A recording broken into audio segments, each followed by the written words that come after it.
Protein is now at Starbucks, and it's never tasted so good. You can add protein cold foam to your favorite drink or try one of our new protein lattes or matcha.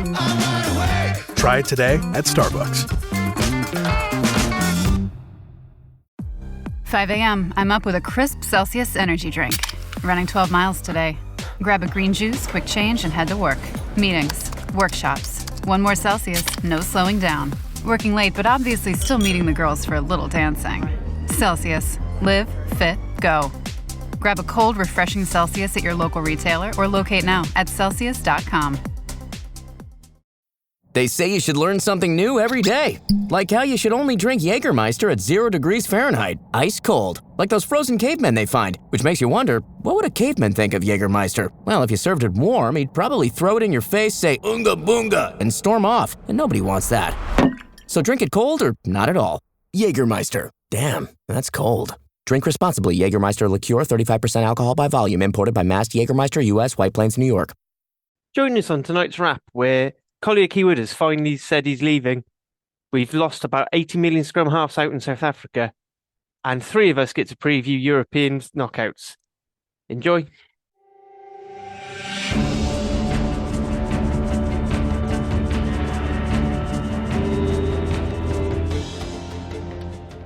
Hello and welcome to another episode of the Welsh Rugby Regional Appreciation Podcast, or something in those words in a slightly different order. I am joined by the regular panel of Dan, Nick and Hattie. How are we all doing? Very good. Good evening, everyone. Very good. It's a Monday. It's a Monday and Hattie is ill. Would you like a moment to talk about your woes, or would you rather save your voice? I'm just like 90% snot, which I'm sure everybody wants to know at home. Right, excellent. Good win for Abertillery on the weekend, Dan. Yeah, we got back on the horse, which was nice in our sort of running for the season. I think we're down to is much longer season than last year, mind you. I think we played 18 games last year, and we're up to 24 league games, 3 or 4 cup games through your pre-seasons. So it's a 30-odd game season this year. So yeah, we're down to now. I want to say the last 7 or 8 fixtures, 7 probably, which hopefully now over the next couple of weeks we can secure our status in the championship for next season, because it's a tough old league. Excellent. And Judith Chalmers, you've been on your travels again. How was Galway?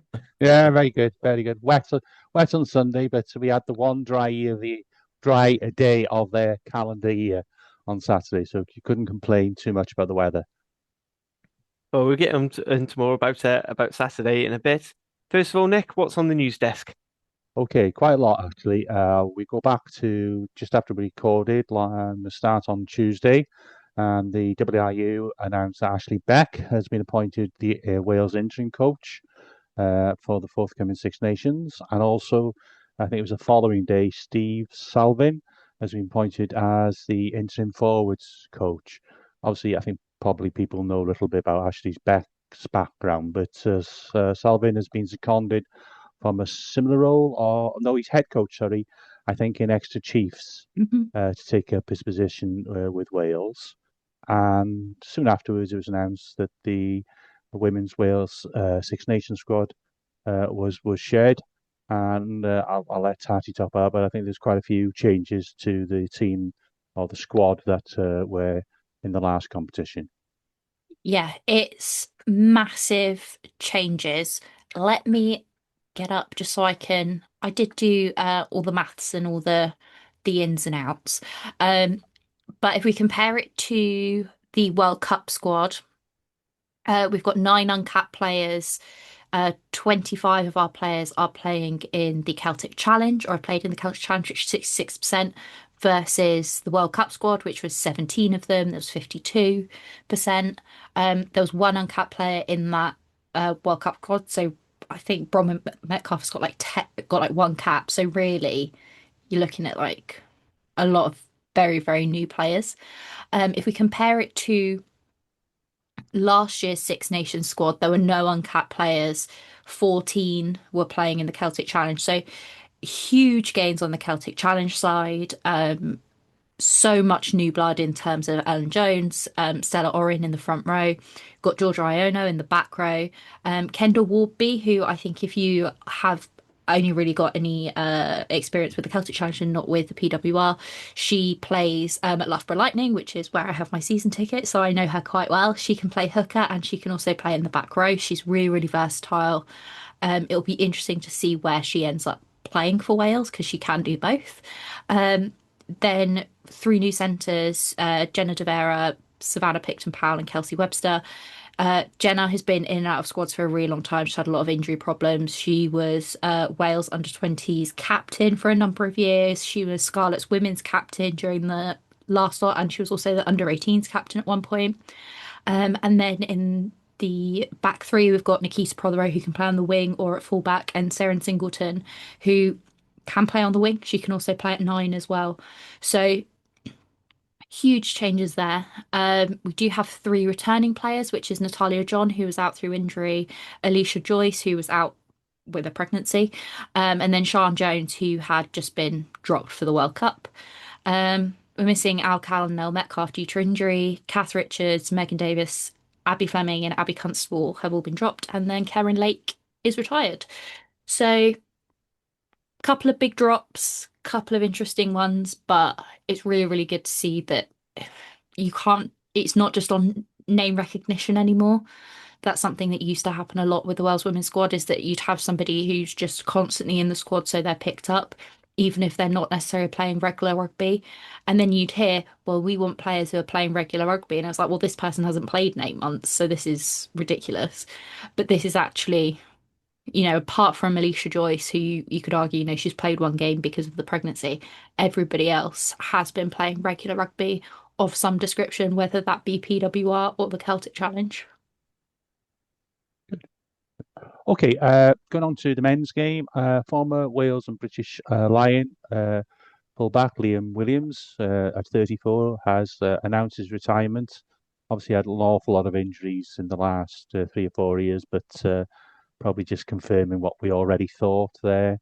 Also, Welsh international Chris Shunza, who had been playing Exeter, had an injury-ravaged season, has signed for Sale Sharks after some speculation he might be coming back to Cardiff, but that wasn't to be. He's got 15 caps, so if the cap rule continues, he wouldn't, I would think, be eligible for Wales, but we'll see how that pans out. In better news for Cardiff, 2 of their outstanding back row players who featured highly and played very well for Wales in the Six Nations have re-signed. So Alex Mann is staying at Cardiff after signing what's termed a new long-term contract. And also the other flanker, James Botham, has also agreed to stay at Cardiff. So, some good news on that front. Harley, anything you want to add? So those 2 come off the back of 2 young prospects in Tom Bowen and Steph Emanuel signing. I can't remember. I think Tom Bowen might have signed when we recorded last week, but I can't remember. I think so, yeah. But I know Steph. So they're just doing that as sort of few re-signings. Some other positive news is Cornel Van Zyl in an interview said they've managed to retain everyone they wanted to keep, which hasn't been even close to the case for us the last few seasons. So looking forward to seeing some more re-signings and maybe a couple more new signings, especially in the emergency side of things, which we'll be talking about when we get onto the actual rugby. Can I just say I really, really like the campaign that Cardiff have done with the re-signings. I don't know how many of them are actually in Cardiff. I've only seen it on social media, but they've actually gone out and put up like posters of all the re-signings as like an advert, which I thought was really cool. They put them up in Ponty and Merton and Bracken as well. Yeah, they will have. They definitely would have had the Alex Mann ones in Aberdeen. Oh, I'm sure they did. They were everywhere, I expect. Yeah. To be fair, Mike Brown, the sort of head of communications and marketing, him and his team have been really on these sort of things the last few times. The new season ticket video was really good as well. Said our sexy centenary. I said it's, if it wasn't one overlooming thing, I'd say it was quite a positive time for Cardiff off-field. Yeah, but it wasn't just that massive, great big, ironically black cloud. Yeah, not even a blue and black cloud. No, just An Osprey's blood is black cloud. yeah. Turning to the Ospreys, last Wednesday, Swansea Council unanimously agreed to go ahead and put the funding into the redeveloped at St Helens, and that will start in April. Preliminary, it'll be a community use facility, but it will allow Ospreys to play their home games there for next season. They'll go ahead with the 4G pitch, they'll go ahead with the floodlighting, and they'll go ahead with the installation of one temporary stand, and then other things that they'll need to do to ensure the ground comes up to the requirements of the URC. So we're probably looking at a capacity of about 6,500 for next season, and I guess any further developments around the ground will develop hopefully after the Osprey future is secured. Until then, it's very much about a facility which Swansea RFC, the university, and other clubs in the area can use.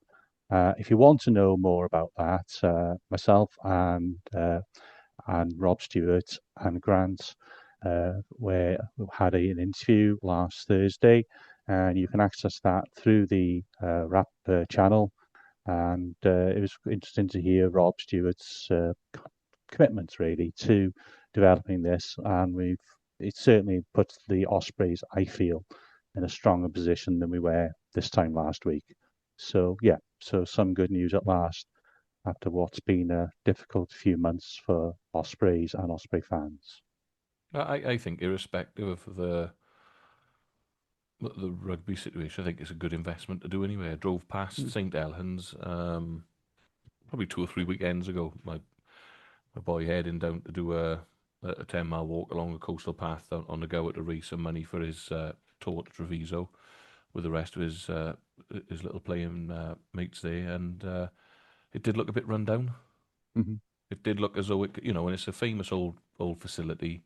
There's no reason why, irrespective of what happens in the future, it couldn't be used widely by, as you say, the university. Obviously Swansea would make good use of it, RFC, and so on and so forth. Plus the cricket had been playing out there as well, hadn't they? So I think it's good money well spent from the council. Personally, it's always good to have increased sports infrastructure, isn't it? Irrespective of the backdrop. And going to the WRU, of course, the big news last week was that their first independent chair, Richard Colley-Keird, will stand down at the end of his term of office, which I believe is in July. Obviously, he's still subject to the EGM, and obviously the vote that might mean that he might have to leave before then, because one of the motions is that he's replaced. So it'll be interesting to see how that plays out. I've heard rumours that the EGM might not now take place, as Malcolm Wall has also gone. So it'll be interesting if that meeting takes place. I believe that's on April 13th. So I don't know if you guys, the rest of you, actually anybody have any views on that, how we think it might play out? I mean, for me, it's clearly he's jumping before he was pushed. Like he's seen the writing on the wall. He knows his unpopularity, whether you agree with the premise of, whether you agree with dropping down to 3 or 4 or sticking with 4. Whatever way, the way he's handled this as the chairperson, supposedly the main figurehead for the organisation, he's just been really bad at trying to bring people through. It's been very much my way or the highway all the way through. And, I think seeing, the reports that people on the board were asking for his resignation, and it's just not a good look. And frankly, I'm quite happy to see the back of him. It was really good when the WRU said, "Oh, we're going to make 50% of our execs women. Could we make 50%? That's great, but can we have people who actually know Welsh rugby or rugby at all? Would be even better as well." Because I feel like if you're a rugby governing body, you kind of need that. I mean, we already cocked up with appointment of Dave Redden, who was effectively supposed to be a de facto director of rugby. And because he doesn't know anything about rugby, we had to then hire a rugby person ahead of him. And, I just feel like there's a lot of things that have been led by Richard Colley-Keird, which are focused entirely on money. And this is a sporting organisation. It's not a money making business. Yes, you need to make sure there's money in the pot because otherwise it collapses. But it can't be that, if we're going on a spreadsheet, you just close down all the rugby and just have the hotels, and you just have a conference facility because sport makes losses. Manchester United probably have a debt bigger than most of the home nation sport, the home nation unions is it on their own. Like sport is expensive. I mean, Uh, sport is just when you look at around the world and you look at sort of like vanity, well, it is just vanity projects. Like any successful sport franchise is just a vanity project for a billionaire generally. And that's the only way they can be successful is if somebody pours money into it and the books are a little bit cooked. Like, I don't think we can expect the WRU to make massive amounts of money. It'd be great if they stopped losing massive amounts of money, but it's never going to be that it makes money. It's never going to be a profitable business in that sense. Um, I think it'll be interesting to see now. I think if anything's going to happen to the other two of that little triad, it will happen relatively quickly. I think if they can survive the EGM and make it through to sort of the end of the Women's Six Nations, I don't see them leaving. I think they're in for the long haul. My understanding is that the EGM will cost around 25 grand to run. So I wonder whether they'll can it now, with him falling on his sword. Anyway, it shouldn't Yeah, need to it could- cost that much. Just make it all on Zoom. They've clearly already got the Zoom license. I know just on the rumor mill. That's all I got. No, just what I'm hearing from a couple of insiders, if you like. But look, my concern is that we're going to get left behind quickly if we don't get our house in order within the these guys have had 2 years at it now, mind. And irrespective of whether you think it's going to work or not, in the last however many weeks we've seen, we know the level of competition that French rugby's at the moment. 2 fully pro leagues, televised, so on and so forth. Federal one's more or less pro now, I would have said, give or take. So you're talking at 2.5, maybe even 3 leagues that the pro out there. It might even go deeper than that. I don't know. English rugby, again, whether you think it's going to succeed or not, has just effectively made rugby sort of a franchise. The league rugby they franchised it effectively. It's ring fence again, whether you agree with that or not. But Red Bull are involved in the Prem already. That's only going to improve the league and obviously the club that are involved with Newcastle as a whole. Dyson has just bought 50% of the shareholding at Bath. Is it a coincidence that he sort of got involved when they announced that it had been franchised? I don't know.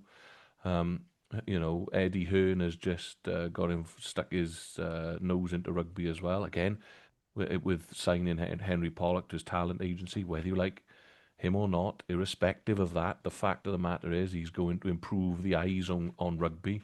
Oh, look what they've done with darts and snooker and so on and so forth over recent years at Matchroom. So if anyone can, increase the eyes and the audience on rugby, it would be those guys. And we are still left in fighting, which is absolutely crazy. And the gap, if we don't do something very quickly, and this is where I think we do need a level of transparency now, especially for those that are going to be attending the EGM if that does go ahead, and so on and so forth. We need a level of transparency so everyone knows where we are, because if there is no money for 4 teams, then we've just got to get on with it, and we put our big boys and girls pants on and go out there and crack on with it, because if the finances aren't there, the finances aren't there. But we need to get our house in order very, very quickly.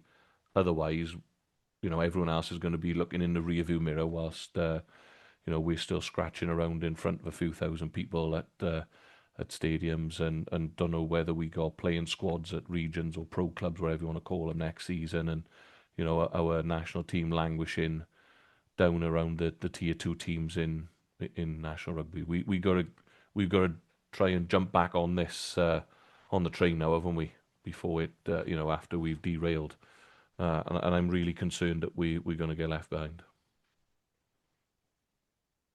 Okay, that's the end of the news anyway. Excellent stuff. So we'll move on to the week. We'll move on to the weekend. I said there was one bit of news, but it's in the Prem. But the only thing I wanted to add on there was about the Premiership adding a salary floor to to go with the salary cap, where they're going to punish teams if they spend less than £5.4 million, which, considering that, Tony Rowe is trying to sell off Exeter, other clubs have been struggling to find investors, and the whole thing about wages being a bit too high. I feel like that's a really badly timed bit of news to come through. I do wonder, though, with that coming in, if that's also going to affect the women's squad, though, because reportedly Leicester Tigers, which there are a couple of Welsh players at Leicester Tigers women, so relatively relevant here. One, they stink, but two, it's because they're not spending any money on the actual squad. So I do wonder, because a lot of their sort of like players' union has decided a lot of it's like signed together. So whatever kind of deal is decided with the Prem, it's also with the PWR. So it would be interesting if those two are related. What I found interesting with some of the Prem stuff as well, and this is where I think they could start to pull ahead from us, which is worrying, is Dyson and the sort of notes and the stuff that was stuck out to journalists around hours about building infrastructure and facilities. Red Bull are going to be doing the same. Pathway, structure, facilities, medical, all of that sort of stuff. This could go. If the money's being thrown in at these clubs or these teams, these franchises, whatever you want to call them now, irrespective of the purchasing the players that they have done over recent years, especially from Bath perspective, like say Finn Russells, etc., all of a sudden their talent pathway becomes full of brilliant players anyway, doesn't it? Because they're being given the best. And therefore very quickly it becomes a very self-fulfilling prophecy whereby, they're paying for themselves kind of thing, almost. And again, we currently haven't got a pathway. we got nothing. It does make me, going back to that transparency thing, it does make me think about the whole Y11 versus Martin Ryan bids to take over Cardiff, because the way that that consortium were talking about, they were looking at ways to have like a sustainable income of money with the TV series. They wanted development. I think they were talking about a women's team as well. And you're like, and Y11 are looking at, and you're thinking, did Y11 really offer this much in terms of like rugby on field, even if it's not monetarily enough a thing, or is it just that the WRU really wanted to get down to 3? But then there's no transparency with it. So, what do you really think, genuinely now as a Cardiff supporter, you're going to have a shed load of investment from Y11? No, because the Ospreys haven't, have they?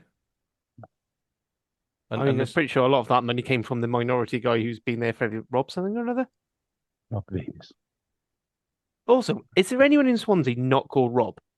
No, you've got to be called Rob. They're all Robs. All right, cool. Once you got the valley, you've got to be called Morgan. No, okay, all right, cheers.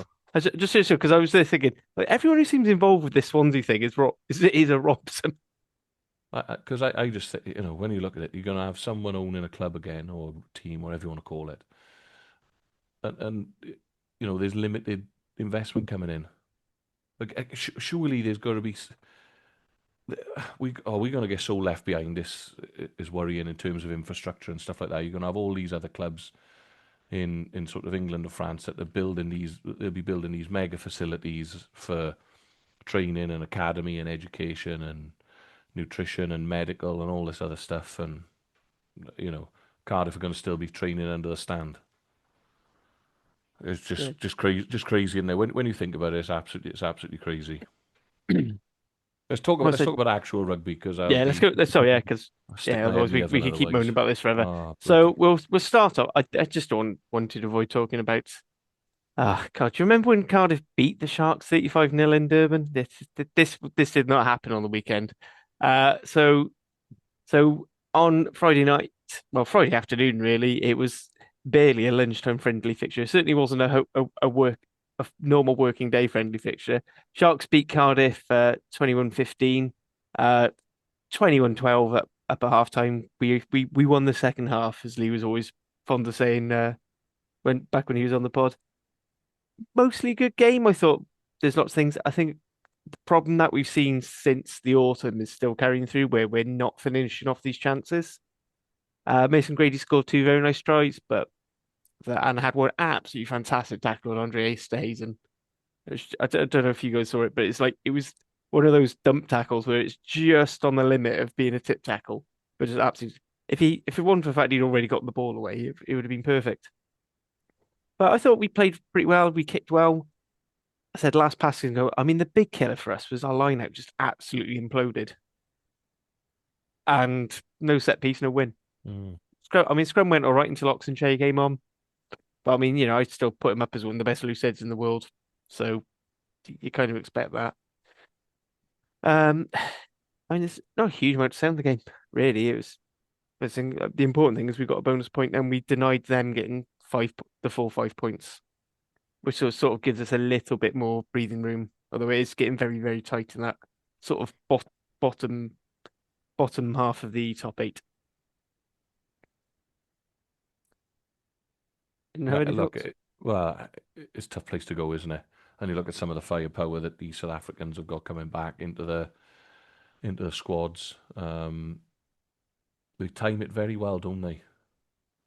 Bringing front loading teams now with Springboks coming back in right in for the right in time for the run in and the playoffs, etc. So on the whole, though, I thought there was a decent showing from what I saw from Cardiff. They certainly weren't blown away.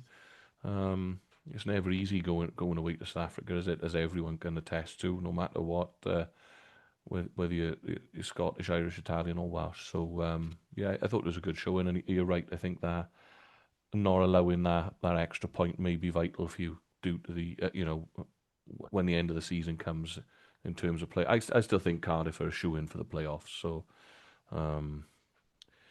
Surely you're going to be bitterly disappointed if you don't make even a home playoff, to be honest, after the start that you had. So the only issue is the games we've still got coming up. We've got Scarlets away. All right. Yes, our form at Parker Scarlets is way better than our home form, but I wouldn't guarantee it. Then we've got Ospreys at home, which we just seem to always fuck up. Hugh pointed out on the URC rewind, which is on our sister channel, Global Game Line. Cardiff do have really bad form when we're not playing the Dragons when it comes to Welsh teams. You've got them. Then we've got Glasgow away, which is going to be difficult. Stormers at home could be an interesting one, especially if they've already secured top 2. Yeah, that might be, and also I'll be honest, the Stormers don't play. I'd rather be in their position where they look like they're not playing well but still winning. Mm-hmm. But I said they just no way, and maybe the Cardiff Arms part factor will be enough to push us for the win there. But it's still really tight. You got Bulls who've still got 2 games. Yeah, so you're looking at Con at 39, Sharks 33. Well, I mean, even go from the Lions in 5th. They're on 43, and then down to the Hollywood Beck Sharks. That's 10 points. That's 2 wins with 4 games going. Your South African teams have got another 2 games at home, which I'd say pretty much all of them are likely to win. Maybe Lions, Glasgow, you'd see the away team win. But not if Glasgow have already secured what they need to. Thing is, I'd even put money on the Glasgow rotated side to beat them. Because since that rotated side, since losing to the Scarlets, they've just gotten better every time they've run out. Yeah, they're almost in a similar position to where Leinster was a couple of years ago. How many games do we play regular season each team? 18 in the league. 18 in the league, and then there's 4. Yeah. So there's four games left. Yeah, maximum 20 points on offer. Yeah. Maybe even the Ospreys are still in it, just about. It's a mathematical. Yeah. I think Bennett and on 28 are gone. Anything 12 and below are out of it. So, do you know what though? It's far. At least it's exciting, and there's always something to talk about. But yeah, going back to Cardiff, I think you're in the box seat How many games out of those 4 games? How many of them are at home for you? 2-2. 2-2. You This win has your actually been one of our best seasons for home and away split. there you go. So, But the one home game is Ospreys, which I said we really struggle against Ospreys. but you got look, you do, but you got to be thinking, right? If we can pick up 2 bonus point wins at home, that's got to be the mentality. Yeah, That gets you to 51. yeah, and If you say can- 50, That'll be 48, enough. 50 is the most anyone's needed to get to 8. Yeah, I think you'd be further up the ladder than that, especially if you could pick up a couple of bonus points away in those other fixtures as well. So don't be too down on yourself, Harley. I think you'll be all right, certainly for the playoffs, and you never know, even for a decent draw. Yeah, so hopefully it's not pinging between too much pinging between South Africa and Europe, because yeah. that's a bit of a killer. Yeah, absolutely. All right, unless anyone has anything else they want us to talk about on this game, we'll move on to a very Leinster versus Scarlets game in Leinster Scarlets. Finished off 36-19, but only 12-7 at half time. Hattie, I thought Scarlets played really well overall. Yeah, I mean, we had territory, we had possession. I think when I looked at the stats earlier, it was like we had 53% or, territory possession, that kind of thing. Very, very close to it being 50-50. Leinster just were able to convert a lot better. Um, they had their scrum was significantly better, but their starting front three were a Lions front three. So I would hope that they were better than us in that case. Um, I think considering the team that Leinster put out, which was significantly stronger than most people were expecting, I think we played really well. I'm not surprised that it's closer than some people predicted. We did beat them last year. Obviously, we were a lot better last year than we were this year, but you know, we did. The last time we played them, which was the following week actually, last season, when it was first V8, it was relatively close. Like they're not necessarily getting those runaway scores this year, so I'm not particularly surprised by the score. I think it was Dan actually predicted that Leinster would win by 17. I could be wrong, it might have been Nick, but I'm not super surprised by the score. Um, there are certain things that were really irritating from Scarlett's point of view. We had 2 really silly preventable yellows that just didn't need to happen. And because of those yellows, Leinster scored. There's also things like the Max Deegan try, which even he was like, I haven't scored, but it was given anyway. But I think considering we went out to Dublin, playing at a very empty Aviva Stadium, I'm not mad about it. It wasn't great. It wasn't terrible. I think we played relatively well, but you're playing Leinster at home. It's going to be a tough game. Just in case you're interested, Hattie, it was you with 15 and Dan with 19, so you were both 2 off. We were very close. Me and Nick were also equidistant apart on that one, so we both ended up the same points. For me, the thing that killed you was the O'Brien double right at the start of the second half. That first 10 minutes, it's that classic Leinster thing of where they'll just turn it on, score 2 quick tries, and then you're chasing the game after that. And also, Ellis Mee went off at like 35, 37 minutes, something like that, with injury. And I think before that, our wing D was a lot better. Our defence sort of right on the edges was a lot better. He comes off. He's just a huge benefit to our backline. So when he's not there, it is noticeable. But yeah, we did cock that one up. Quite frankly, it's just silly things where we put our heads down and we're not thinking. But I think that comes from the fact if you looked at our squad, like it wasn't, it's a squad that you'd expect from basically kids and a mixture of standard URC players who aren't internationals playing against Lions. Well, like what else are you gonna? I'm surprised it's not a bigger score. I think you've done yourself a disservice there, to be honest. My overriding thought on this was that you wasted the first 15 minutes up until that. What do you expect when you go? If you converting that pressure into points in the first sort of 15 minutes in that territory that you had where you just couldn't get over, it took you ages and ages to get over, may have seen you come away with two bonus points, which I think would have been a right result. And then you're right, the yellow cards kind of killed it off. But I thought Dan Davis showed up well for the 70 minutes he was on the field. I thought he was really good. I actually really like Jared Taylor, real tough as teak, hard working number 6. Standout player for me once again was Fletcher Anderson. I think our back row What a altogether, that was a really, really well balanced back row. They played really, really well together. I just thought 25 carries from Fletcher Anderson. That is some shift. Whatever you were paying him, it's worth every penny, because I think that's fantastic. He also led for dominant tackles as well, 4 dominant tackles. How many tackles did he make? Because he's probably up there. 4. What an absolute shift. You can't be paying him enough. 25 tackles, 25 carries, 14 tackles, 4 of which were dominant. Give that man a pay rise. Absolutely give him a pay rise.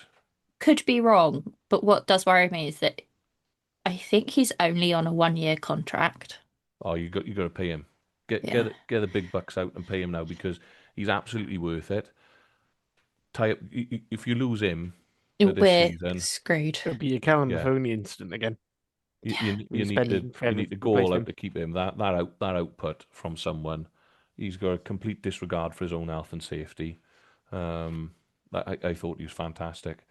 And he's young as well. And he is young. Yeah, he's the sort of player you can plan squads around. Yeah. I also think that, when he first came into the squad, we were like, oh, he's amazing, he's this. And then we kind of picked up that there were some issues, his restarts, things like that. He had a couple of issues that he needed to work on, and he has gone away and worked on them, which sometimes when you pick up a player, they don't. And that weakness carries them through. He's worked on it, and he's come out the other side. So he's a cracking player. I think to go from new signing, within the first few weeks of the season to captaining the side, it's big from him. Really, really big. Oh, top player. If he is on a 1-year deal,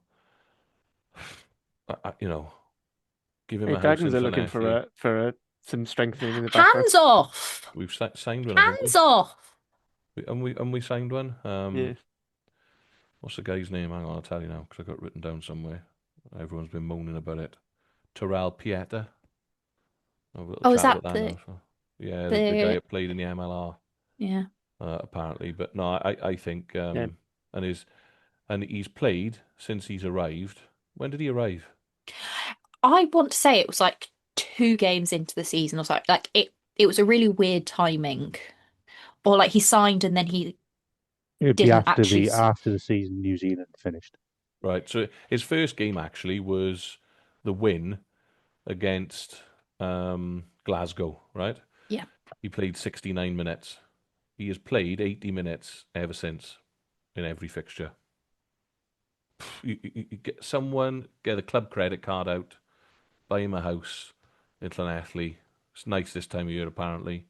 Buy him a Citroen Saxo with subwoofers and all the musical stuff he needs in the back to sound really cool. Give him whatever he wants. Somebody get him like a Tinder Plus subscription so he can find a Welsh lady, settle down. He'll never leave. Exactly. Yeah, absolutely. Roll it out. You got to keep that guy because he's fantastic. But yeah, I think there was one that got away a little bit from the Scarlets. I think we never go. Wasn't that impressed with Leinster, to be honest.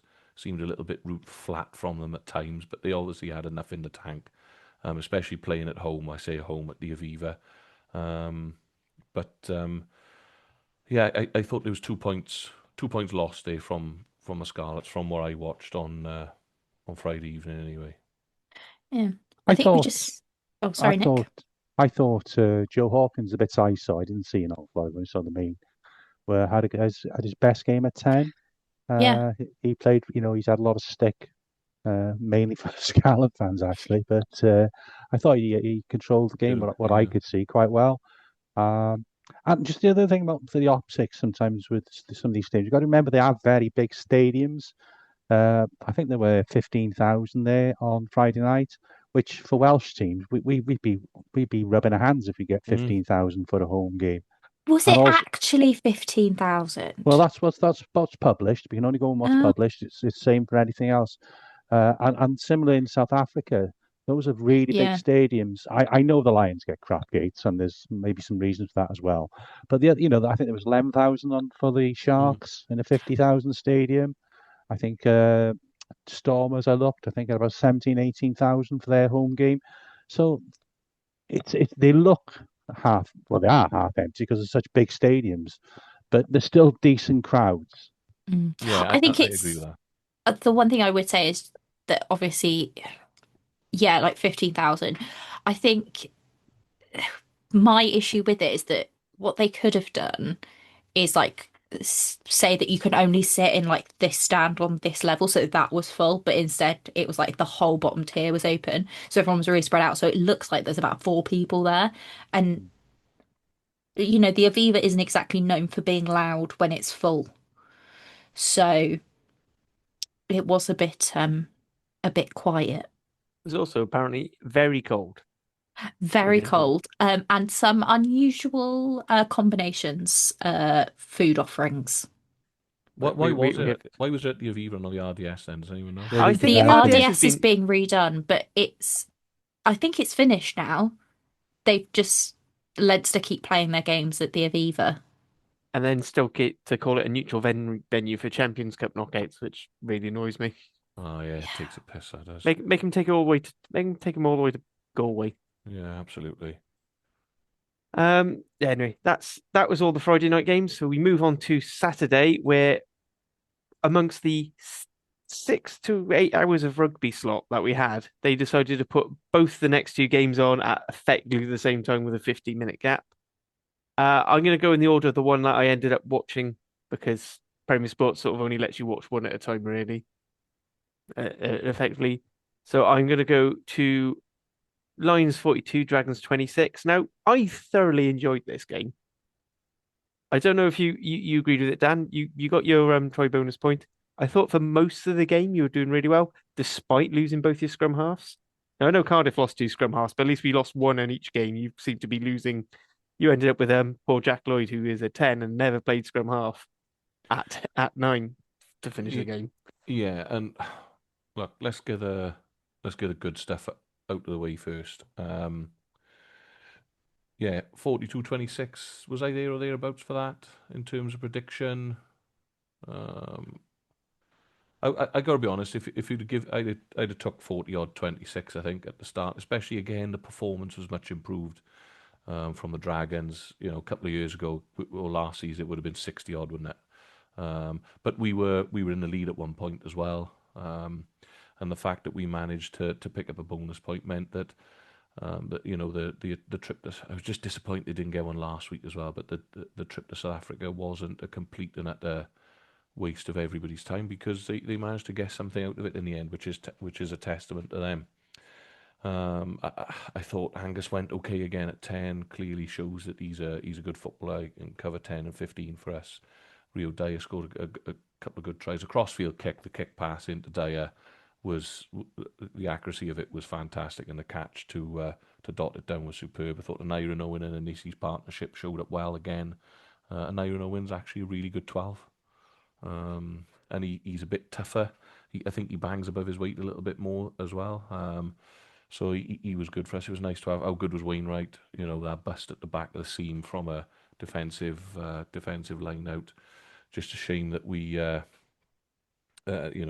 couldn't quite make the most of that. I thought Davis and Carter went okay. Thomas Young again. Some of the stats. Woodman's good. I like Woodman. He's growing on me. I think he's going to be in the Welsh squads, in the not too distant future. So on the whole, I thought it was a very decent performance. It got a little bit Dragons-y towards the end, I suppose, if you like. But Wainwright 13 carries, and Iron Owen 10 tackles, Carter 10 tackles. It was a fairly even game for sort of 50 odd 60 minutes. Last sort of 20, then it sort of they kind of pulled away from us. But there are a couple of talking points for me, I suppose, and this is a sign of the Dragons' luck, really. To lose one scrum half is, as you've already mentioned, is bad enough. But then to lose another one, and of course the problem we've got now is that Shea Hope is already done for the season, so we got 3 9s in the squad.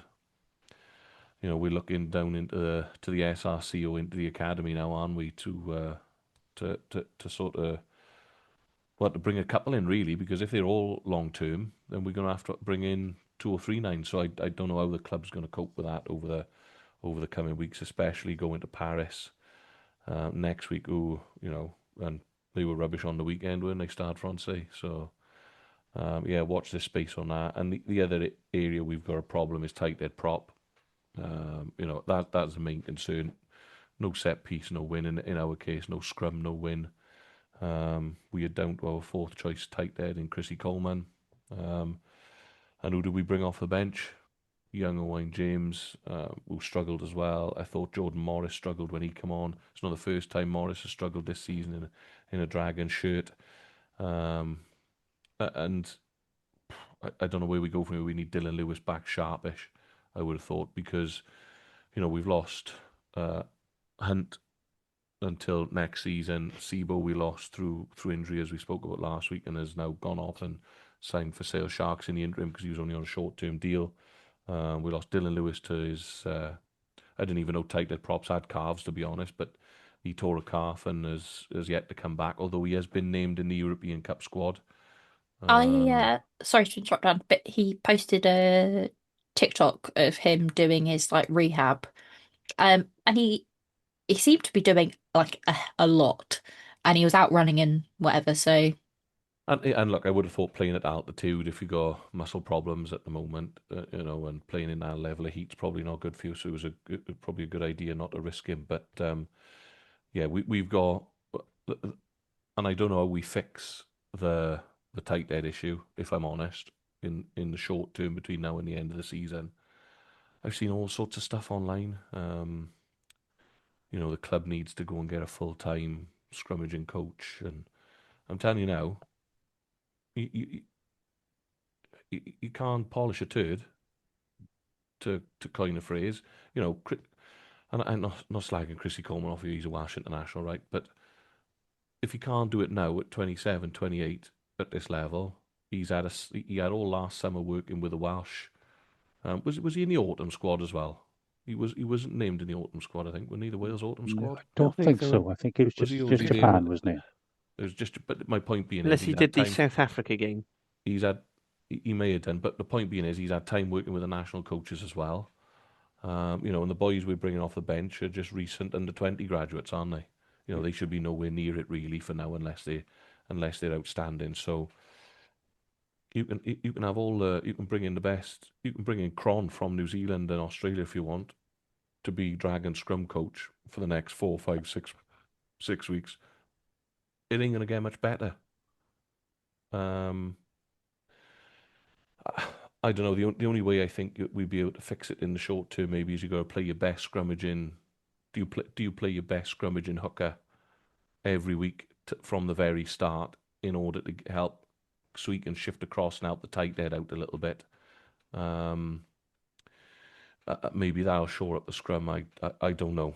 Is the answer at this level? Can you cheat so much? Probably not. But maybe we could get our best scrummaging hooker on there from the start, or Dylan Lewis coming back in would make a difference to us.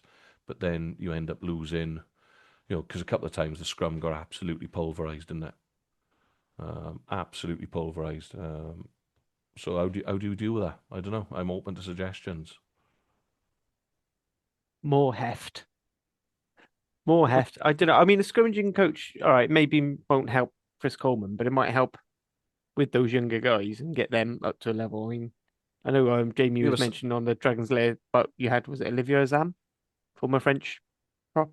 He came in as a scrum consultant, yeah. and that seemed to improve. I mean, it certainly improved Leon Brown before just he got injured to buggery. I said I don't know. I mean, I'm normally one of the guys hanging off the back of the scrum, so I don't really. For me, you've got to go I and stopped get hits yourself kicking another. out. That's You've it. got to go and find yourself another Rob Hunt, haven't you? But I personally, they'd just be on my shopping list to be going to South Africa, trying to dig out another tight head, another Seabo, another. Because all you want someone to do really is anchor the scrum. You know, who's the big Lions tight head? You know, who's been on the special chickens? Um, The one Come that on. if he gets tackled, he Yeah. You know, can't sleep on his front. You know the guy I'm on Yeah. about. I know Oh, exactly the guy you mean. Neptabalikane. Wait, is Yeah, he the that's the one one. that's been done for? Oh, don't make me He was the laugh one who again was now. done for doping. That's Dan the thought he yeah. was doping on KFC. This was at the start because we had this conversation when Cardiff beat the Lions in round one, and I never heard anything about it since. But he suspiciously hasn't played in a while, Yeah. so I don't know if they've put that on the hush hush. But it's Does he still, want I to go found to it, Newport though? Well, there's plenty of KFCs in Newport. and I've met a lot of people from Newport. There's plenty of special chicken as well. Well, you're right there and all. But and let's not forget, mind this is Gwent now. It's the region. It's all inclusive, not just Yeah, Newport. Plenty sorry, of other good fried chicken establishments all around. and plenty of other parts of the Gwent Valleys that have the special chicken, as Probably we're more, calling it. probably more, I would say. But you know, I know we laugh, but you need to go and dig up someone like that. I think to show the scrum up. Yeah, okay. Can we go and Does get a your spec? forwards coach want to go have a little holiday in Georgia? Yeah, mate. Hey, look, who's our forwards coach at the minute? Sam I Hobbs, don't know. front row forward. You Sam know, Hobbs. so I'd be amazed if they're not working on the scrum. You know, from a technical standard point, put my teeth back in. But yeah, it's going to be a problem for the Dragons for the next however many weeks. If we're having to wheel out the same personnel, which does worry me, and it could blow the wheels off what has been a decent season for the Dragons, really, which is unfortunate. But Doesn't it show the value of Rob Hunt oh, that when the difference he made when he came in, I don't know what he signed. There was a 2-year deal, but if I was Dragons, I'd be going back to Rob and saying, "Look, unfortunately, you're going to be out till next year, but can we extend your deal?" Because absolutely, yeah. he's someone you can base a scrum around, and he's good in the loose. Look, I think when you're going through, you know, professional playing squads now, the big earners in your playing squad outside of your fly half is your tight head prop. You know, they're the cornerstone of your scrum, whether you like it or not. And so, yeah, it's a problem we need to resolve and resolve quickly. But I don't think necessarily bringing in a scrum coach, because I've seen a fair bit of this online. I see that we could do with one, but that for me, there's no quick fixes in here, because if we're going with Chrissy Coleman, he's 27, 28 years of age, has had plenty of coaching from plenty of different places. If he can't do it now, who do we think's going to be able to upskill him quickly enough? You know, we're on about having someone come in on what is Monday today? You know, come in tomorrow and Tuesday and start working with him. I don't know whether that's the fix that we need. It's a I think personnel Rob thing, Davis isn't it? King might be available. You can keep him. But for all the youngsters out there, this goes to show, doesn't it? Right? If you are thinking about, you know, you like playing in the back row, for example, but you're not 6'3", 6'4", you're more like 5'10", 5'11", and you know, north of 115 kilos, then try and convert yourself, because if you're good enough, you're gonna earn big money playing tight head prop. Definitely. So yeah, overall, cracking effort from the Dragons lads out in South Africa over the last 2 weeks, and you know, we keep improving. There's clearly some belly in this squad now. it'll be a real shame to lose Aaron Wainwright, won't it, at the end of the season. He's irreplaceable. You can talk about any sort of signings coming in thereafter, but he's irreplaceable for us. But we're in a bit of a hole, I would say, at 3 and 9 for the rest of the season. So unless we can wheel Dylan Lewis out, and hopefully he'll be a really brave boy. Do an 80. All right, that brings us on to the final game of the weekend. So, Nick, you were there as Ospreys went down to Connacht 21-14. 7-all draw at the end at half time. So, I mean, it looked like it was a fairly close one. As a Cardiff fan, thank you for again denying Connacht getting that try bonus point. That was very helpful for us. If you could just roll over and let us get score 4 against you in a couple of weeks' time, that would be even sure better. about that, but yeah. Well, we lost our cup final, didn't we? I can't see us making the top 8 now. It's mathematically possible, but it's not going to happen. I thought our team selection was a bit weird for such an important game. Why we didn't select Ruben Morgan-Williams or Kieran Hardy or Gareth Thomas, because they've hardly had any game time for Wales. I don't know if they're injured or there's some other issue, but as a fan, it would be good to have some clarity because, as I say, it was a really important game. For the second consecutive week, the team selected didn't take the field. Lewis Lloyd was definitely there and he was doing his stretches and so on, but he pulled out because he was down as a starting hooker. So Sam Parry actually started, and Evan Daniel, who'd been the travelling reserve, came onto the bench. It was a better performance than Ospreys. It was better performance than in Treviso. The game was certainly on a knife edge going into the last 10 minutes. I personally felt that we butchered a couple of chances in the first half. We put a lot of pressure on in the second quarter and we didn't quite turn it into points. I've heard others say that possibly there was only one winner. Well, I didn't think of that way at all. I thought it could have gone either way. I think their bench, I thought our bench would make a difference, but their scrum half, Divine, came on and he took a tap penalty quickly and Jack tackled him a bit short of the 10 metres and we went down to 14 men at that point, and it also resulted in a winning try for Connacht. So that was the difference really between the two teams. And when you look at the stats, there's very, very little to choose between the teams over territory, possession, tackles made, breaks, and so on. It was a very close game, but ultimately it's about winning these close games, and we didn't. So Jack Morgan was the best player in the park. And it's only his second game back. He, I think, made the most tackles, 16, had 2 turnovers. He carried hard too. But as I say, it's that pressure not into points. It's killing us. A bit like you were saying, Harley, with regards to Cardiff. It was a lovely Dan Edwards break just before half time. But unfortunately, the final pass to Jack Morgan was given us forward. I think that would have turned the game if we'd have gone in 14-7 at half time. Lineup creaked a bit at times, which was disappointing. But our scrum, conversely, was good and was on top. We're talking about tight heads, and I might have an option here. I'm not trying to give them away, but if we are going, I'd like to give a bit of a shout out for even Welsh selection in the future to Rhys Henry. He's quietly goes about his business. He scrummaged very well, very industrious. Got good hands too. And I'm not going to go at Cussie Coleman or any other some of the tight heads who've played for Wales in the last 3 or 4 years, but for me, he's at least as good as them. Back to the game itself, I thought Morgan Morse was industrious, carried well, and also it was nice that continued as well when Morgan Morris came on. Back to the Morgans, Harley. He came on as well after sort of long injury, a layoff, and carried well. Daniel Kasende, probably the best game, I think, certainly since the new year.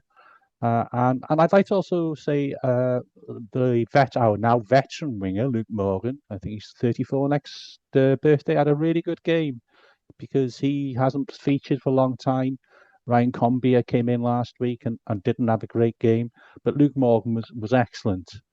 So there's a point, could easily have been 4, but realistically for the Ospreys now, I think it's just pride. And of course the Welsh hubcap to play for.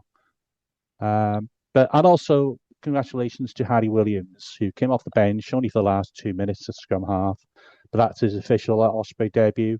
He picked up a really nasty injury early on in the season after just featuring in the friendly we had against Exeter. So it was nice for him and that in particular. Yeah, so overall, it wasn't to be. Can I just have a little word about Connacht as well and about Welsh Rugby? Yeah, go for it. It's really interesting, very friendly people there. And they just can't believe what's happening in Welsh Rugby because they've sort of been through a situation where the Irish Rugby Union wanted to disband the province. I think it was back in 2003, and they, thankfully, they made a march, I think, on Lansdowne Road in Dublin, and they got the Irish Rugby Union to change their mind, and they've not looked back really since then. The stadium has recently undergone redevelopment. It's right up there now in the modern age. It's got corporate boxes and the like. And the stand I was in is alone can hold 6,500. And Connacht's a very rural province. Next door is the Atlantic Ocean, isn't it? Yeah. And Galway itself is a small city, but the attendances are rising. There were almost 8,000 there on Saturday. And a good atmosphere. And when I look back, the last time we were there, I think it was October 23, there are only 3,699 there. So it shows that if you do put a little bit of investment in, give it a little bit of time, build, and people will come. And for a small province, I think they were supplied 5 players to the Irish Triple Crown squad, this Six Nations. And everybody there says, "Well, what's happened? Why is this happening in Welsh Rugby? Why are you even considering getting rid of a team?" They just can't believe it. So there we are. I'll get off my soapbox now, but yeah, it was an interesting visit as well as the game. Well, I'm glad you had a good time, Nick. It's another one ticked off the list for you. Have you got any more trips planned before the end of the year? No, I'm not No at this way. moment. You're I've not been even to gonna the go lovely down to Cardiff Arms Park before. Yeah, but have you met me at the lovely Cardiff Arms Park to thoroughly spoil your day? No more visits. I thought, going back briefly to the rugby, how good is it to see Jack Morgan back? He is a top player. I think would start in any team, any professional team out there. You could stick him in, the Toulouse squad. You could stick him in the Leinster squad. You could stick him in the Bath squad, and he's up there playing as often as possible, especially in the big games. So yeah, And instead, he's chosen to pick it to play for a team to finish 9th in the Premiership. yeah. Sorry, Gloucester fans. Do you know what that tells me? That in reality, he didn't want to move that far away. Yeah, I think you're right there, Dan. I would have thought someone like Jack Morgan would have their pick of clubs. I do have a very, very, if Tony would lend me his tinfoil hat for a second, I think after the whole thing coming out about him saying, "I only want to play for the Ospreys," or that, he was basically stymied. He had to either stay at Ospreys or move elsewhere. And if he was worried about his future at the Ospreys, he couldn't exactly go get shifted to a Welsh team after saying that. So I feel like he sort of burnt his bridges a little bit with that one. But hey, I mean, Gloucester's a nice enough place to go to, and be with his best mate Dewi, who are almost similar to DuPont and Intermac. I just imagine when they're in their 80s, just living in a sheltered accommodation together, just regaling stories of pranks they used to play on people. They can do the car share, can't they? They'll do the car share, yeah, exactly. And look, if you are Jack Morgan and the Ospreys are the team that goes, which team would you go to at the minute? Anyway. Yeah. Well, if I was Jack Morgan, I'd probably go back to the team I started at. Unless he wanted a full set. Yeah, unless he was going for the tail Sally. Yeah. But no, look, it was great to see him back. He's going to make such a difference to us because he'd be straight back in our Welsh team. Yeah, that is a really good conversation because it'd be really interesting to see who they move because people have, both of them makes that back row work. So do you move him to 6 or Man has made himself sort of an indispensable man and having both of them on the bench is a fantastic option. I'd start both of them. Personally, I think his physicality is you need to win collisions, as we've talked about. But hey, look, this is a good position to be in for Wales now, isn't it? You've got the other one that we haven't spoken about that hasn't retired from international rugby yet is Faletau's still to make a comeback. I think I'm the feeling that announcement's ship's coming. I feel like that ship's sailing. I feel like although I feel like he's that sort of player who you're gonna have to say you're not getting picked Yeah, I feel like a because doctor's going to have to tell him you can't go out on that pitch anymore. I said just seeing him go off against the Sharks again, and it was you're just like there's not many more games left. Is a club really gonna want to pick him up? I know What he's did he- absolutely box office, but What did he go off with? It was his arm, wasn't it? I think it was another arm. Yeah, I said he's been getting a fair few arm injuries and stuff. And I feel like If this is semi-serious, then it may finish him, unfortunately. yeah, it didn't look great. He's had numerous knee issues as well. And Cardiff, to be fair to Cardiff, they're trying to avoid to rush him straight back through, but It was his first game back and he's still got injured. Yeah. It's really sad. And I do feel like he shouldn't have gone to How long Yeah. did he last? How long did he last? Was it 49 minutes or something? I can't remember. I have to go double check the thing, but Yeah, it wasn't- It's really sad to me that we had this like golden generation of players, and instead of most of them bowing out in like on a high, they're just getting beaten and broken and not really having a dignified end to their career. And he's one of them. Lee Harpenny's another. It's just a bit sad. Well, what do you Liam mean? Williams We is- managed to finish it. We managed to finish his career where he started it, playing against Ulster. I mean, he's barely playing, That's fine. which is probably for the best for everybody's safety. including Yeah, as well. 46 minutes. Barcelas. I mean, he got a good half in. Yeah, and look, I just feel sorry for the guy if it is another bad one. Then he's not getting any. How old is he? 35. Yeah, about that. He's right on the edge then, isn't he? Unfortunately, old father time waits for no man, especially in this game. On the plus side, I might seem. I reckon he'll be one of those players though who you just see dropping down the leagues, and he'll just play because he enjoys playing. Hey, Yeah.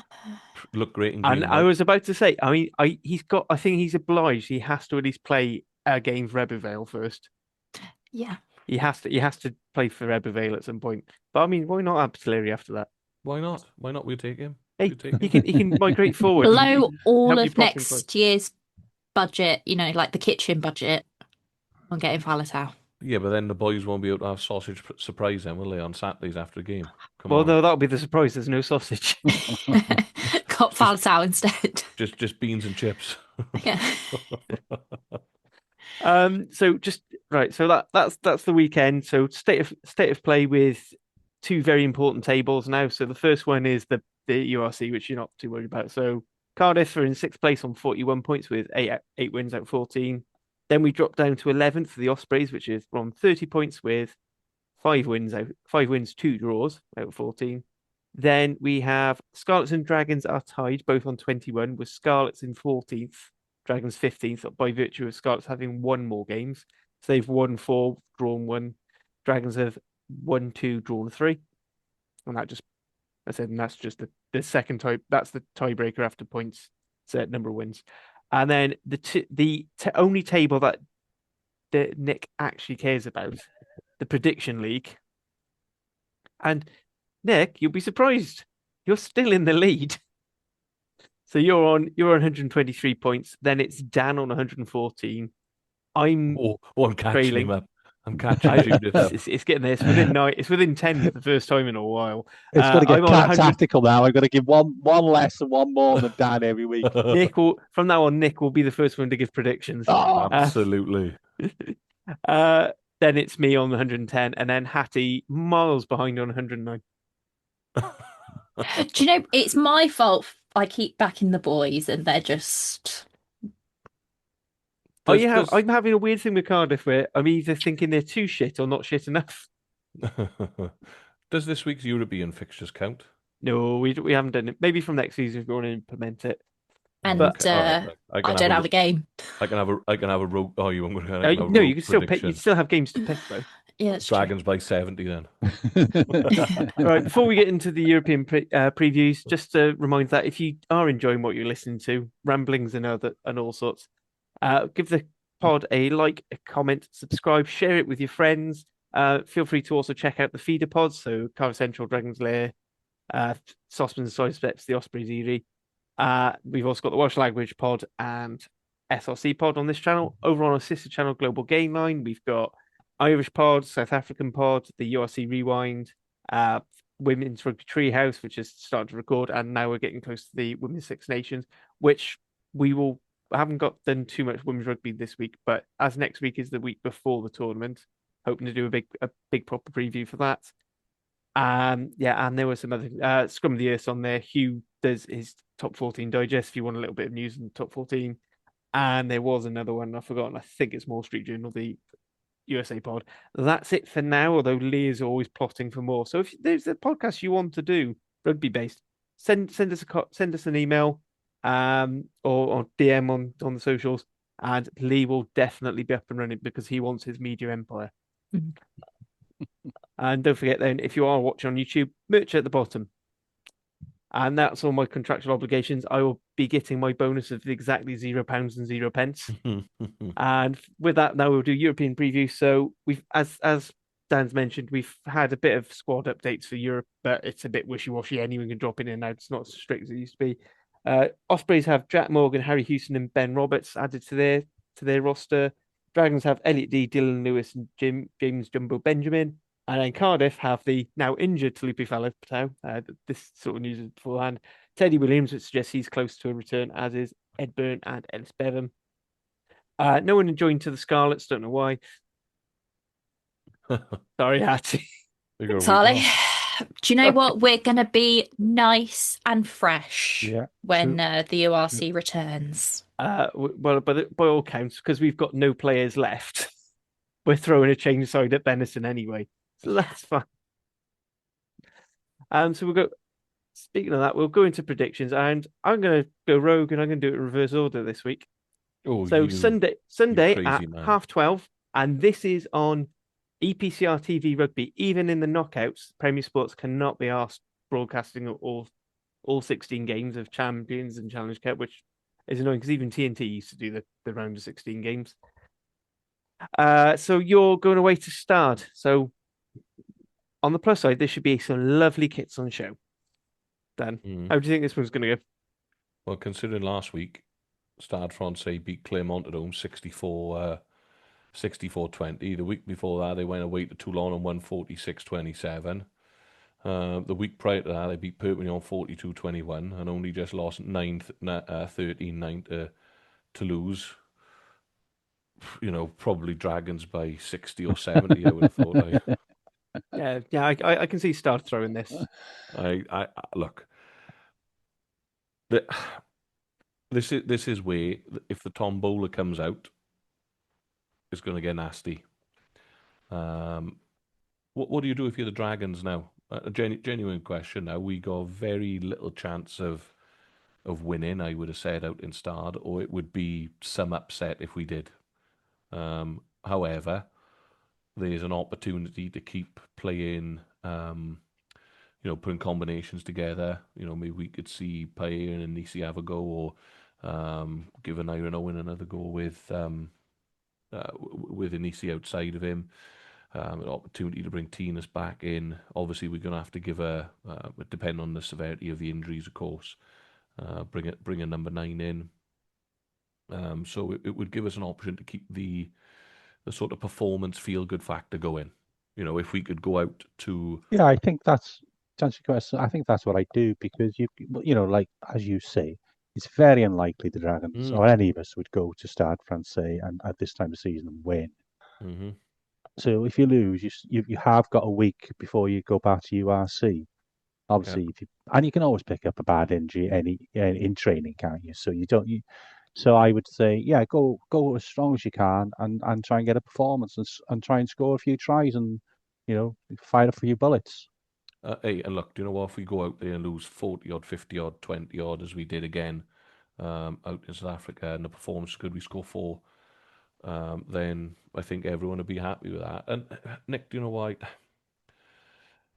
I tend to agree with you because, however, it's then, we got a week off, I think, haven't we? Before we Yeah, you have a play, week off. got a week off, and then we play Bulls at home, Zebra, followed by Edinburgh at home. And I think especially the latter 2 games, Zebra and Edinburgh at home, are winnable fixtures for the Dragons. So yeah, I'd be looking at those comments. However, if there's anyone 50-50 on the injury front, then do you risk it?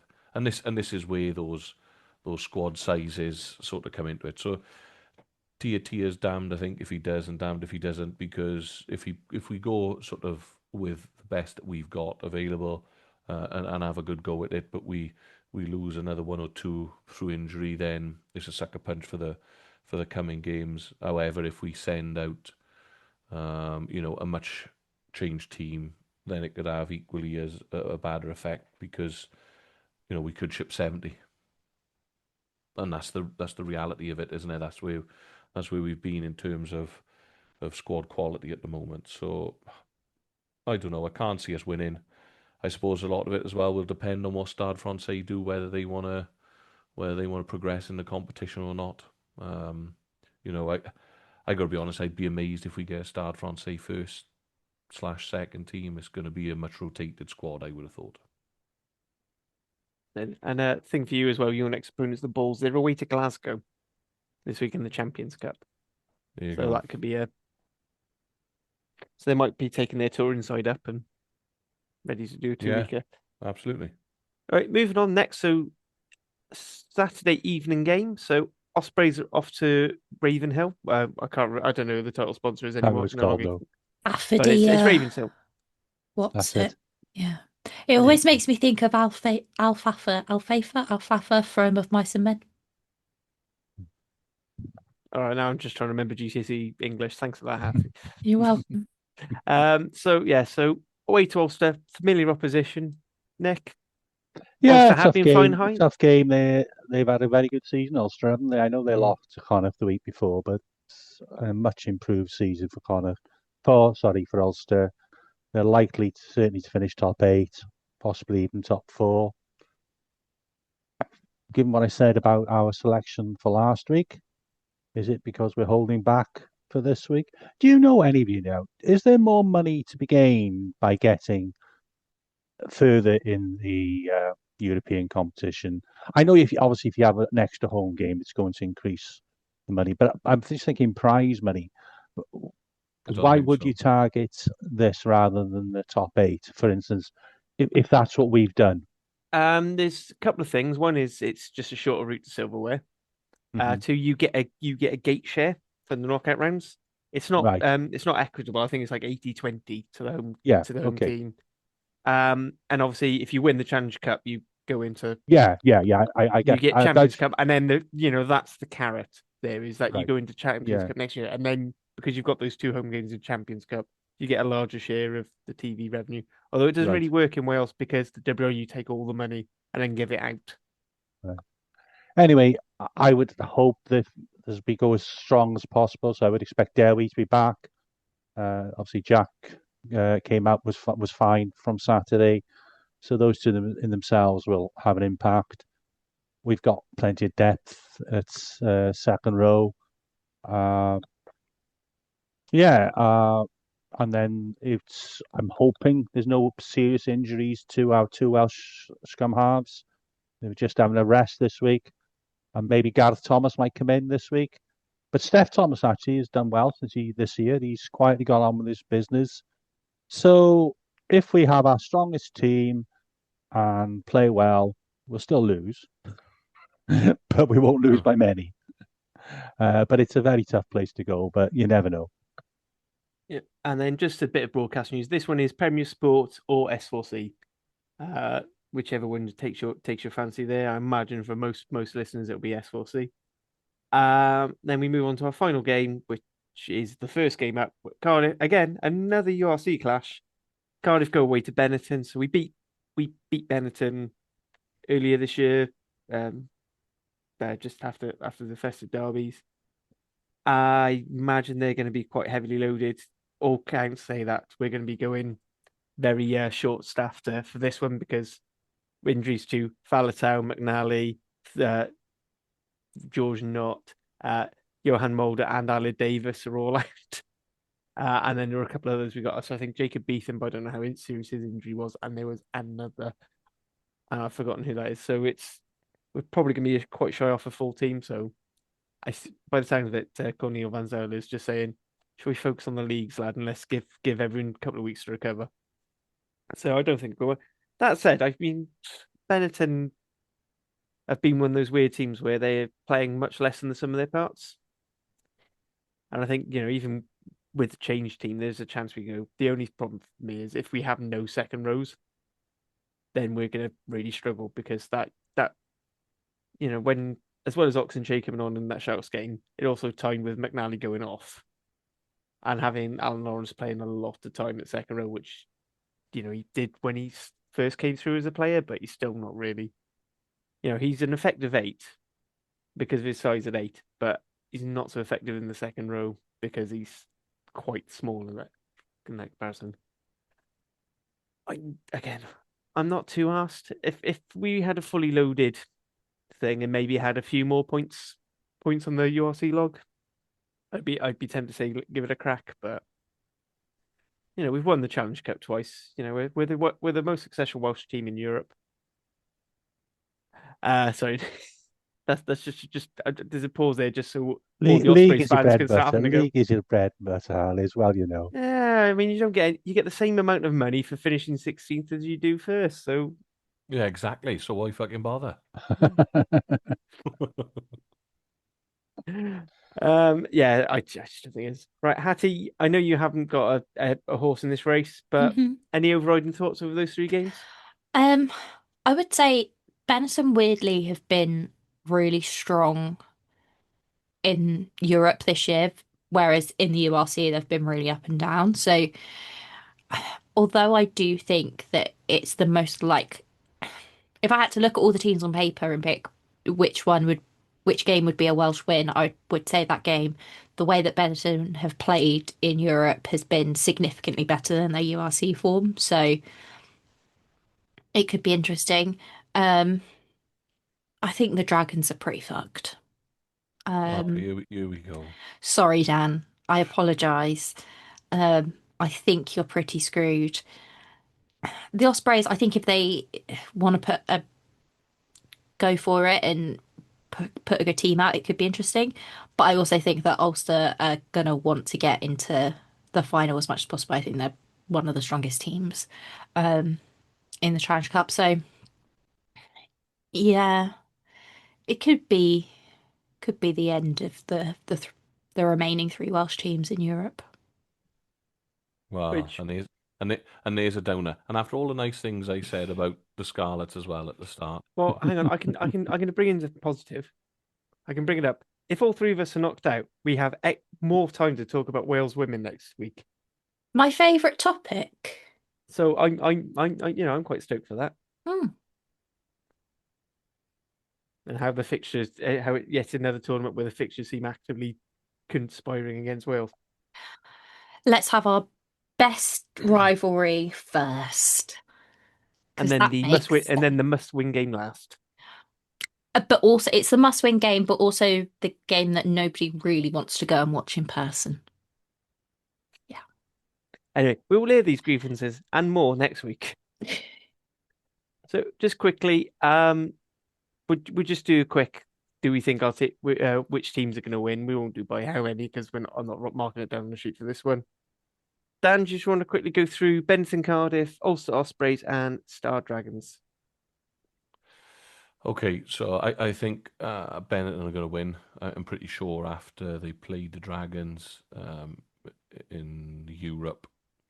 As a Euron, the scrum half was quite vocal in saying they want to have a good go at this tournament this season. So I would expect to see Benetton pretty much fully loaded.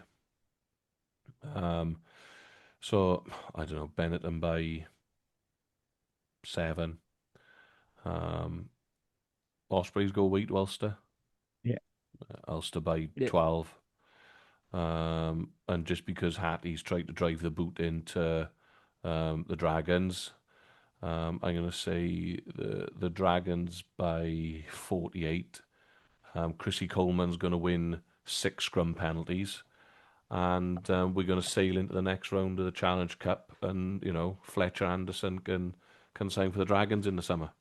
Move So there you go. over, move Yeah. over Reece Carre. It's all about Chrissy Coleman. Yeah, yeah. How do you like those apples? Stick that in your pipe and smoke it. But TNT can't do highlights of Chrissy Coleman doing an offload in the game that team loses. Nope. Yeah, where's the fairness for Chrissy Coleman here? Come on now. No, all jokes aside, it's going to depend on the Tom Bowler, as we've said. Start by 30 to 48. Nick, anything you want to disagree with? So Dan's gone for 3 home wins. I think Benetton will take this seriously. They'll have all their internationals back. It's even with a mixed team, it's a hard place to go. So I think it'll be quite a comprehensive win for Benetton, given Cardiff's injuries. So do you have to give a score, Ali? Do you want me to give a score? No, it was just who wins. Yeah. For this one, So Benetton, I can't see British getting more than 4 penalties, but and because of that, I can only see Stad winning. And finally, go on. We defy the odds. Jack and Dewi have fantastic games, and we win by the massive margin of 1 point. Do you know? I'm all for an Ospreys Cup run where they just decide to sack off the league. I'm all up for that. Personally, I think Benton's going to win. I don't think Cardiff are going to go particularly strong. I think they're going to try and lick the wounds, try and get the 2 derbies out of the way, and then hopefully get something out of Stormers. I think Ulster, they're pretty safe where they are, and they've been looking for some silverware. So I think they could. I think they want to have a run. I'd back them at home against most teams other than Connacht apparently. And I just think Start. I think even with a changed team, Start probably going to beat Dragons because they'll revert to French type and scrum them off the park if all else fails. Mm. It's just sad, but when you're that injured and you don't know what's going to happen with the 9, you're limiting yourself when you've got to use an emergency 9. Remember when Cardiff had something similar? We had Ellis Jenkins playing. It was literally he just had to pass the ball out. That was all he did. No attempts of box kicks, so they knew exactly where all the kicks were coming from. It's just not going to go. But hopefully, it'll be. Hopefully, I will, as frequently proven on this podcast, completely wrong. And we end up with 3, like a miraculous triple away win for us. Hey, if that happens, right? If we have 3 away wins, right, I'll shave my head next week on the pod. Do it before the pod because we run quite late on time as it is. I'll turn up shaved, completely bald head to toe. No. Eyebrows as well. Well, no, I'll have to keep the beard because I look like Rodney Trotter without a beard, so I'll have to keep that. I thought you were called Dave. Dave, all right, Dave, yeah. I think I have one thing to add. Friend of the pod, Ben Breakspear, is the ref for Zebra versus Poe as well this weekend. Oh, good on Ben. I think it's good ref. So in Glasgow, he's done about the last 3 games. He's done it in Glasgow. Well, he's so going to have he gets to Italy. Yeah, he's going to have a lovely weekend in Parma. Mm. Yeah, I'm sure Nick will tell him all the nice places to go. Although I suppose when he was out for the under 20. Oh no, it's Treviso the under 20s, wasn't it? During the summer. I think maybe he'll tell you all the nice spots. He can tell me next year. Right. I think that's enough of the bantering. So thank you, Dan. Thank you, Hattie. Thank you, Nick, for joining me in all this, and thank you all for listening. Nosta. Nosta.